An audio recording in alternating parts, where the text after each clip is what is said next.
Ассаламу алейкум, жамат. Так, ушул уй сатылат экен Карабалтарда. 4 тууган уй.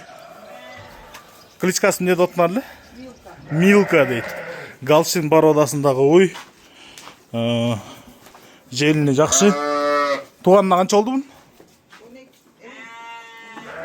Тууганына канча болуп калды? 12 майда деңиз. Ой, апрелде качты. 12 апрелде качты.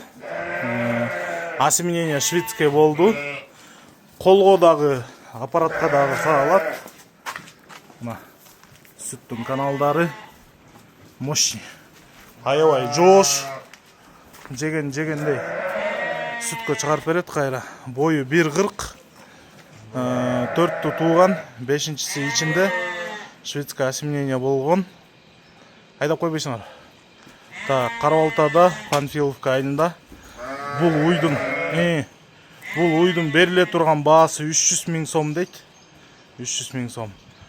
Эсинин номери 0702 220 229 экен. 0702 220 229. Ахмат деген байке экен, чалып бересиздер. Машалла, жакшы уй экен. Азыркы такта 25 литрдин тегерегинде сүт берет дейт. Ошол осеменение болуптур. Келип көрүп текшерсеңиз да болот. Кыргызстандын бардык аймагына машина таап салып жүрөбүз. Машалла.